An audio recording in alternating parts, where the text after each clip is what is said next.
Aloha everyone, welcome to Skincare with Hyram. If you don't know who I am, my name's Hyram and I'm passionate about teaching you how to perfect your skincare routine. So make sure you subscribe to my channel and to the notification bell so that you can see my videos every single week. Y'all, I am so damn tired of breaking out. So as you know, I've been struggling with breakouts around my mouth for God knows why. And then I woke up with these two surprises. God, what is that? Oh my God! What is that? One right next to my eye, and the worst part is because my eye area is so sensitive, I can't even put my typical exfoliation treatments on that area, so I don't know what to do. Send help. It's so frustrating. You know, I like to think that, I have it figured out. I know my exfoliation treatments that'll work. I know the acids, the concentrations, the frequency that works best for my skin, and then your skin just does this shit. I mean, it proves the point that perfect skin is just a social construct. It is impossible. Even if you have your skincare routine figured out, you'll still struggle with breakouts, and that's normal, and it's fine, and it's okay. It's not. Anyway, this video is per request of all of you. On my last video where I was reacting to Gigi Hadid's skincare routine, all of you guys were asking for me to react to Lana Condor's routine on Vogue. And I don't know who Lana Condor is. I'm sorry, I'm so out of the loop. Like, I've said this in so many videos. If they're an actor or actress, chances are I have no idea who the fuck they are. I just don't have time to watch TV or movies, and yeah. I'm embarrassed. But when I was searching on Google, I believe she is the main character of the TV show To All the Boys I've Ever Loved, To All the Boys I've Met Before, To All the Boys I've Loved Before, To All the Boys I've Loved, To All the Boys I've Ever Loved. I don't know, that sentence is really hard for me to relate to. And I make my ugliness work for me. Seriously though, what is it? To All the Boys I've Loved Before? Is it To All the Boys I've Loved Before? To All the Boys Always and Forever? Wait, what the f is this show called? To All the Boys. Okay, so it's actually called To All the Boys Always and Forever. Wow, I was totally off. I thought it was like a different name. This is confusing. Anyway, this is why I don't delve into the world of TV shows and movies, but this girl looks really cute. When I looked at the thumbnail for the video, I was like, wow, glowing skin. And it says Lana Condor's Guide to K-Beauty. K-Beauty is my favorite. So I'm really excited to see this because I'm always on the lookout for more K-Beauty products. So let's get into this shit. If you don't know me, I've worked as a skincare specialist, but I'm not a licensed esthetician or a dermatologist, nor is that my path. They are professionals. I make these videos for information and for entertainment's sake, just to share my skincare opinions and thoughts. But if you are struggling with any concerns in your skin, please go see your esthetician or dermatologist to get that shit treated. They'll be able to treat any serious concerns and give you professional advice. Oh my God, I just realized you guys are gonna have to see this the whole time.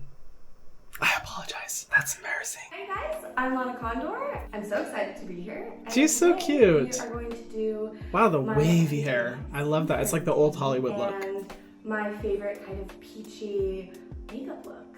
This is the Skin Balancing Cleanser. Let's put up the hair. Oh, but it looks so pretty. Is that how her hair looks when she wakes up? Just that natural waviness? Old Hollywood celebrities are quaking. Watch out, Marilyn Monroe. Okay, so she goes right into it. That's actually one of the new Neutrogena facial cleansers. Now, I remember seeing those in stores and I was like, wait, I need to examine these ingredient lists because the packaging is like simple but cute, and I'm always on the lookout for new Neutrogena products because they are a brand that overall it's just kind of hit or miss. Like, they do a pretty good job with some products, and then other products I'm just like, what was even going through your head? Are you trying to destroy people's skin? But overall, I think they're a fine brand. If you want to watch my whole video review on Neutrogena, I will link it down below. But I believe the unique point about those cleansers is that they are formulated with polyhydroxy acids. I believe gluconolactone to be specific, which polyhydroxy acids are a gentle way of exfoliating the skin, as opposed to things like glycolic acid and lactic acid, which are more conventional alpha hydroxy acids. Polyhydroxy acids perform similarly, but with way less risk of sensitivity. Ooh, technical. However, I only remember liking one of the formulas, and I can't remember which one it was. So this one is the Skin Balancing Cleanser. Oh, okay, yeah. I remember I don't like this one. So the second ingredient in this cleanser is sodium C14 through 16 olefin sulfonates. It's a common cleansing agent used in cleansers, more specifically focused on combination to oily skin. Now, it's not the worst cleansing agent in the world. Like, I definitely don't think it's horrific, but it does have the potential to strip and sensitize the skin. And overall, in the world of cleansing agents out there that do a good job of removing the dirt from the skin, I just think this one is a little bit overly stripping, and I do hold the belief that cleansing can be one of the most damaging parts of our skincare routines without us even realizing it, and a lot of us already have dehydrated skin, so the last thing that we need is a cleanser that's going to really strip the little moisture and hydration our skin already has, and that's just one of those ingredients that I'm not a fan of when I see it as like the second or third ingredient in a cleanser. I mean, besides that, like I said, it has gluconolactone, so love that. It does have fragrance, but I don't have a problem with fragrance in cleansers because it is a wash-off treatment, so it's not the worst thing in the world, but I will admit, like, when I saw it in store, I was like, I'm not going to buy it myself just because I don't think it's that great. The one that I do like from that line, because there's 3 cleansers in total from that like specific range, is the Skin Balancing Milky Cleanser. It has sunflower seed oil, glycerin, gluconolactone, castor oil, avocado oil. It's a very nourishing formula, and I understand that it's not going to give the same cleansing experience because this one is way more for dry skin, but I think the ingredient list of that product is much better than the other one. And if you are looking for a good cleanser for more like combination to oily skin at a drugstore price point, you can try the Pixi Clarity Cleanser. I know I don't really recommend Pixi on my channel very often, but their Clarity line is bomb and this cleanser is awesome. It has different types of exfoliants and natural extracts that will operate similarly. It does have a much longer ingredient list than the Neutrogena one, but this one's not going to be as stripping. Or if you do want a more minimal ingredient list, there's the classic CeraVe Foaming Facial Cleanser. This one is just good for combination to oily skin. Works well to properly cleanse the skin at the same price point as the Neutrogena one. I've always cared about my skin a lot. I was a dancer when I was younger. Oh, so wow. I was always wearing stage makeup. Even at like 10, I was always cleansing my skin, and it just, you can't get on and you need to get it off. So I've had to be really, really diligent because my skin can just really feel pretty dull if it's like wear and tear every day with makeup. Yeah, that's a lot. I have lashes. So fun fact, I used to do musical theater. A white gay doing musical theater? I've never heard of such a thing. I swear, we're like more common than the straights. And stage makeup is a whole nother bitch. There's normal makeup and you may have like a good full coverage moment, you know, like layering on 5 different products. And then there's stage makeup, which is practically like digging your fingers into the thickest clay you could possibly think of, making your face so unrecognizable that people don't even realize you're a human, and then practically using the blood of your enemies as your blush. It's serious shit. Stage makeup will block the out of your pores. So being able to, one, properly remove it, but also properly like take care of your skin is really important. While it sucks that her skin did have to be exposed to that from a young age, it is great that she started a skincare routine when she was younger and prioritized that. So good job, Lana. I have lashes, lash extensions. Oh, okay. So I have to be really careful when I'm washing my face or doing any sort of like skincare or makeup because lashes are very delicate. Yes. And every time a lash falls, I always think of a lash as $5. So every time a lash falls, it's $5. Next, it's so true. There was a point in my life where I considered getting lash extensions and I was totally down until I looked at the price of those things. Holy shit. Oh my god. Like I was shook when they told me the price, and then when I figured out they last like a month, I was like, I could just throw my money away. No, seriously though, they do look beautiful and I understand why people get them and I think they look great, but I don't know if it's my path. They're just a little bit expensive for me, and honestly, I don't even know why I consider getting them done because I feel like I would look so weird with lash extensions. So it was one of those disrupt the patriarchy moment, but when you actually look back, you're like, oh no, I would have looked awful. Good thing I didn't go that far. This Talika Bow Mask Bio Detox. It has charcoal, but it's also very oxygenating, so I love to use this after flights. But it looks crazy. No, that doesn't look that crazy. That's like a... You start to rub the mask, and it activates the bubbles. Oh, okay. My boyfriend and I... Oh, whoa! That gets super bubbly. Almost even more into skincare than I am because he has a little bit more sensitive skin, so he has to really be specific with the products he uses. Skincare is for everyone, you know? And it's so... I told you I feel like insane. I don't know how much longer I'm going to sit here in front of Vogue. He looks like one of the main characters from Us. Now I see what she means. I mean, I have never seen a sheet mask like that. I have seen bubbling masks before, like oxygenating masks, but I've never seen a sheet mask like that. Let me look at the ingredients. Okay, so it has glycerin. It has some common like gentle cleansing agents. It has amino acids. But all the like really beneficial ingredients are pretty low on the ingredient list, and fragrance is higher than the beneficial ingredients. So I don't know how I feel about it. This is probably one of those masks that's mostly just used for fun, you know, to have some fun. And that's honestly most of the experience I find with sheet masks and why I typically don't like sheet masks. I'm also not a fan of sheet masks because of the daily waste that they create. I prefer masks in a jar that last a long time and you can reuse the packaging. But you know, I get it. They're a fun experience.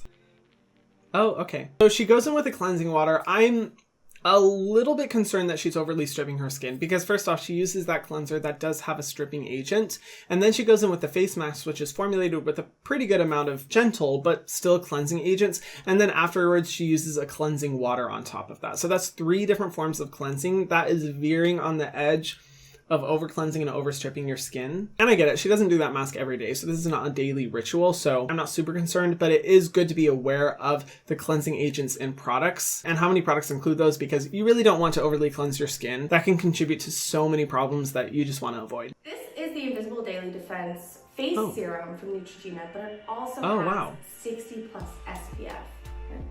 60 plus. It's a serum with sunscreen.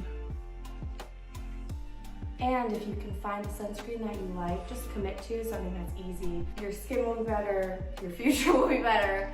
Wear your sunscreen. Yes, very true. I wholeheartedly agree with that. I'm confused. It's a sunscreen in the serum step. I didn't even know Neutrogena had that product. Oh, interesting. Okay, so it's the Invisible Daily Defense Face Serum SPF 60 plus. Okay, so two things I'm concerned about when I see this. Oh, it's fragrance free. Okay, that's cool. I like that.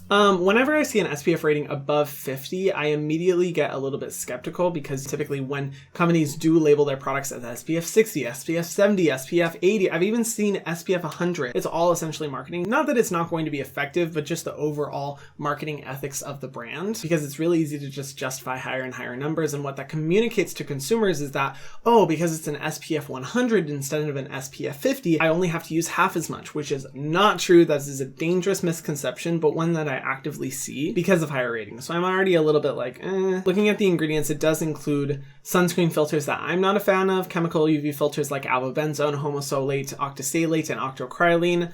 I'm not a fan of any of those because of the sensitivity that they can cause in the face. Also because I just don't believe that they're the best sunscreen filters out there, and because there is some conversation about how they affect coral reefs, but more than anything because of the sensitivities that they can cause in the skin. Looking at the ingredient list, the fourth ingredient is denatured alcohol, which, I don't love, but at the same time, glycerin is the third ingredient, so there is a higher concentration of glycerin, or at least an equal concentration of glycerin and denatured alcohol, and denatured alcohol in sunscreens can actually be a really effective delivery agent. So I'm not totally mad at it, but here's my main issue with this product. Sunscreen should always be the last step of your skincare routine. If you apply sunscreen before any of your products, a product applied afterwards will break up where the sunscreen is actually spread across your face. And sunscreens have to be expertly formulated to be able to evenly diffuse and spread themselves over the surface of your face. Otherwise, you're gonna have patchy spots with sunscreens and without sunscreens. That's why it should always be last, so you can ensure that you get a proper coverage. Now, a sunscreen serum on its own, I will say, I don't think is horrific, because from my perspective, I'm like, oh, I have a serum that happens to have an SPF rating too. That's cool. I can use it in addition to my normal sunscreen that I apply at the end of my routine.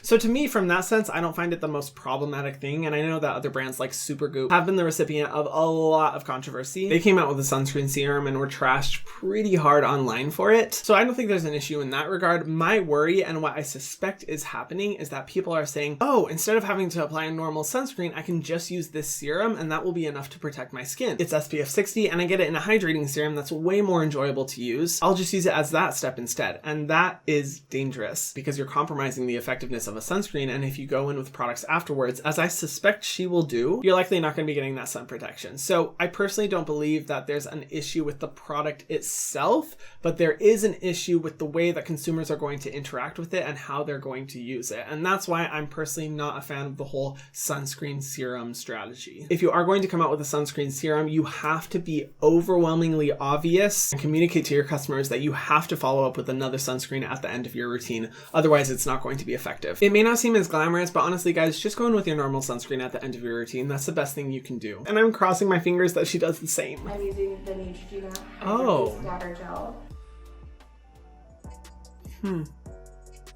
That moisturizer, though, is fine. I think it's a little bit overpriced, but honestly, if it works for you, I recommend getting the fragrance-free version, not the fragrance version, and, it can be enjoyable. The ingredient list is very minimal, but it works. It'll get the job done of a basic moisturizer. I am so moisturized.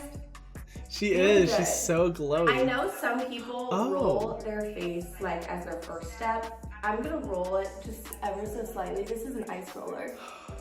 Okay. Under my chin. I actually have that face roller. They sent it to me. I can't remember the brand who sent it to me. Thank you for doing it anyway. It cools really nicely, but one of the issues with that face roller, and the issue that I find with most face rollers, is that it really attracts condensation as you're rolling it on your face. And I was worried that she was going to go across her entire face because that water from the condensation could really break down that sunscreen that she applied before. I personally would recommend that as the first step of your skincare routine, because there's going to be water left on your skin. You can just pat it in and then follow up with the rest of your routine, as opposed to using it after your routine. Some of the products transferring onto the roller, that condensation will want it getting onto your skin and then affecting the products that you already put on your face. But I get it, that's being really particular, but you know, it is me. When it comes to my appearance and just my identity in general, it's been such an interesting journey learning and establishing, you know, who I am, where I came from, while also accepting the fact that this is how I grew up. But in terms of beauty and skincare, my mom has been able to tell me what works for her, but since we don't have the same actual biological makeup and we don't have,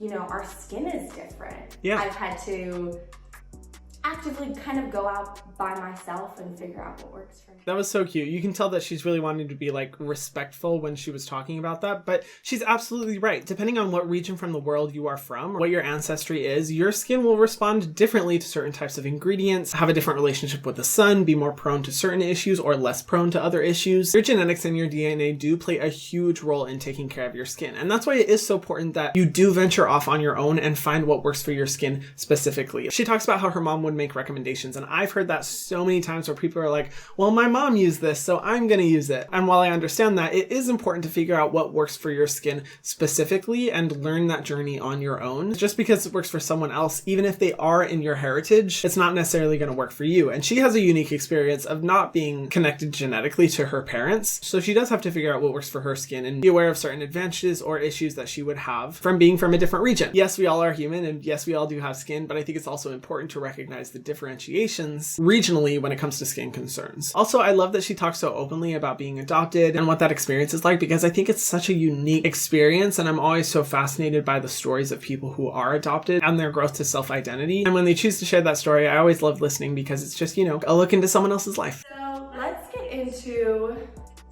makeup. I love this brand so much. That's what I was worried about. No. Put it on your elbows, put it on your cuticles. Ugh. Okay, you know what? I don't know if I've just been having bad luck with celebrity skincare reaction reviews, but like all the last ones I've been reacting to have just not been great, particularly because of the mist sunscreen step. And this one's included. Ugh, I hope this isn't a trend. Okay, so what are my thoughts on this routine?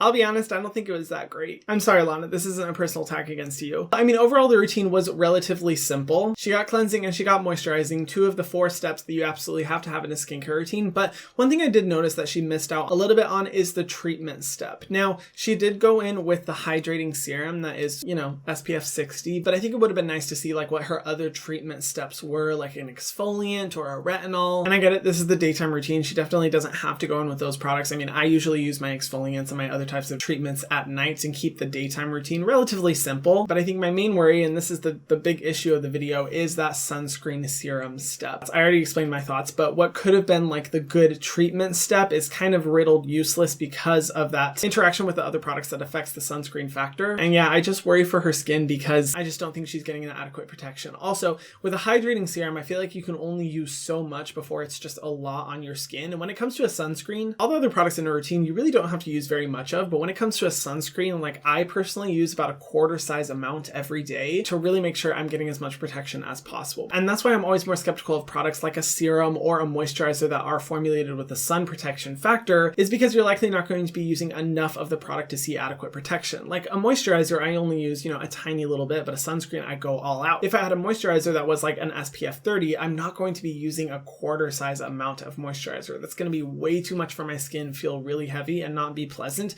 And I think that applies for the majority of people who do use skincare. People are likely not going to be using that much, and I feel like that problem is only exacerbated by the fact it's in a serum and that it's not the last step of her routine. If the serum was the last step of the skincare routine, I could maybe be a little bit more open-minded to it. If you want some of my favorite sunscreen recommendations, I've made so many videos about it, but some of my recent favorites are the Bliss Blockstar SPF 30. It's upstairs. I really don't feel like getting it right now. That one is great because it has this amazing tint. I've tried it on my friends with darker skin tones. We didn't see any white cast. I've never seen any white cast on my skin, and it's formulated with zinc oxide, and it's a mineral-based sunscreen, so you don't have those sensitivity concerns. It does have some lavender oil, but when it comes to sunscreen, the most important thing is that you find a sunscreen that you love, that performs really, really well, and it isn't an unpleasant experience. And being that lavender oil isn't one of the most sensitizing essential oils out there, and it's in such a good formula, I justify it because sunscreen is really important. I've also been liking the Cocoa Kind SPF 32. This one, it does look white at first, but it actually blends into the skin really nicely. My roommate who has darker skin has been really enjoying this one as well, and this one only has zinc oxide, great ingredient. Or the Kinship Probiotic Sunscreen. This one is in my kit with Kinship. If you still want to purchase my kit, it's still on sale. A portion of the profit does go to protecting the ocean through an amazing cause. I'll have it linked in the description box below. But I've seen the sunscreen work on all skin tones, and it's a zinc oxide based sunscreen as well. It's super good, especially if you're wanting like some hydration. This one's awesome. But there's so many amazing sunscreens out there that you can use just as long as it's the last step in your skincare routine. That's a non-negotiable. It's just something you got to do, and because sunscreen is the most important step of your skincare routine, you don't want to miss out on the benefit. But you know what? I respect her simplicity. I liked that it was a relatively simple routine. It was fun, but not too complicated. And I like that she is taking the initiative to learn about sunscreen on her own, and hopefully this video can help. Lana, if you're watching, I hope this was helpful. But what do you guys think? Let me know in the comment section down below, and let me know who you think I should react to next. I love reacting to celebrity skincare routines, so whatever you guys recommend, just let a bitch know. And if you haven't already, be sure to subscribe to my channel and hit the notification bell so you can see my videos every single week, and I'll see you guys in the next one. Mwah.